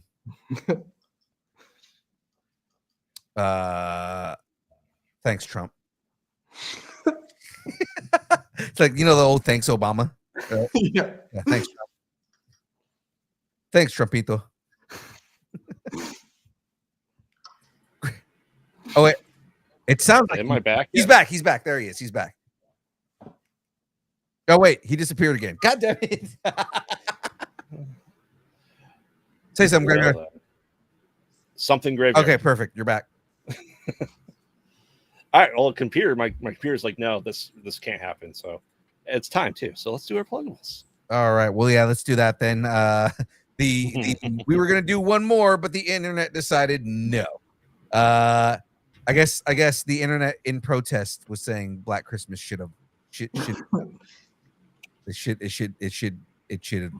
moved on. It should have been. There's too much incest in the past. It's messing up the future. Exactly. It's messing up the future in Chicago. Okay. I guess technically in Indiana, but I mean, we're gonna go with the technicalities here. Okay. So that is it from us here today, guys. Once again, we'd like to thank Isaak and Karsten for coming on the show, talking about Black Brim Publishing and the book Midtown. I had a brain fart right as I was going to say that. Guys, one more time, give everybody your pluggables, give everybody your where they can find you, anything you want to put out there right now. This is your last moment to do it. So please go for it, man. Hawk the elevator pitch. Let's go. I mean, everywhere you want to find us, we're Black Brim Publishing everywhere. I mean, Midtown is such a great story that's just starting. You follow Nikki. She's got no idea what she's doing. She's just like the rest of us. We don't know what we're doing in life. We're just following the rules that are thrown to us. So the only difference is Nikki's got powers, and now she's got even more responsibility. She's got to stop this monster from destroying her world. It's a great book if you love drama, if you love action, if you love horror. It's got a little bit of everything.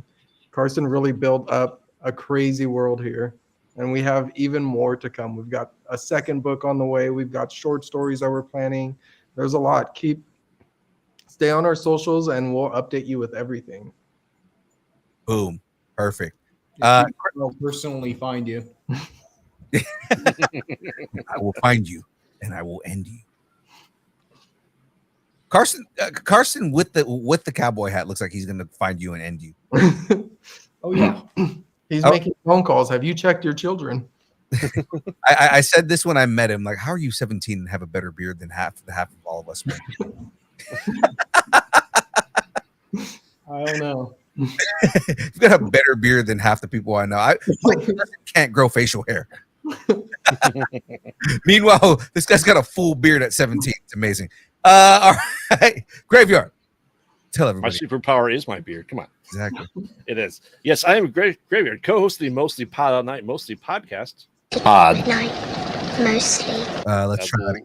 They mostly Pod. night. There you go.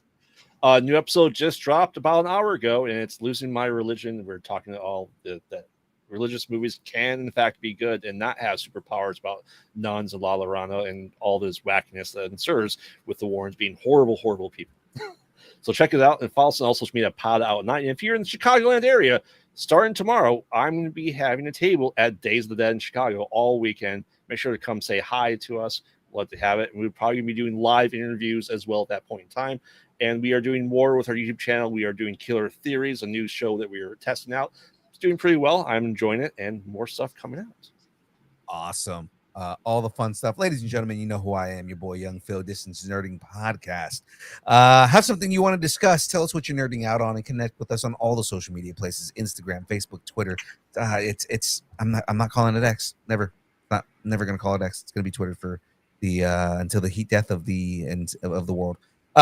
Twitch, TikTok, Threads, YouTube, Discord, Blue Sky, MySpace, Vine, GeoCities, Friendster, Second Life, AIM, Farmers Only, Christian Mingle, OnlyFans. It's only pictures of Aaron Watson's feet and Mandels the beard. Jamez's glasses sitting on a table, judging you because you haven't subscribed to Distance Nerding on YouTube. What are you waiting for? Subscribe to Distance Nerding on YouTube. Do it now. Do it now. And then hit that bell, the little bell on the side right there, where you get reminders when we go live. And of course, everything she do will do for money. That guy definitely will do anything for money. Of course, if you would like us to break up with your boyfriend, girlfriend, significant other, pet, schoolyard bully, annoying neighbor, just tell us how much you enjoy us, hate us, or wish the internet would consume us completely and spit us out at the feet of La Llorona. Or the Warrens, I guess. Because the They're Warrens dead. are involved in all this. Well, I mean, it's the fake Warrens, then, the actors that play the Warrens. Okay. There you go. Yeah. You can send us an email at distancenerding@aol.com. Yes, we still use AOL. Well, ladies and gentlemen, that is it from us. We appreciate everybody hanging out with us tonight. As always, thanks, and keep nerding together. We will see everybody. Are we playing tomorrow? And we're not playing tomorrow, right? So Tuesday, guys, we will see everybody for episode 251. With that being said, Graveyard, do you think I fixed the video yet? No, absolutely not. So we're not playing. So we're playing. Ladies and gentlemen, that is it from us. We will see everybody on Tuesday night. Bye. Bye.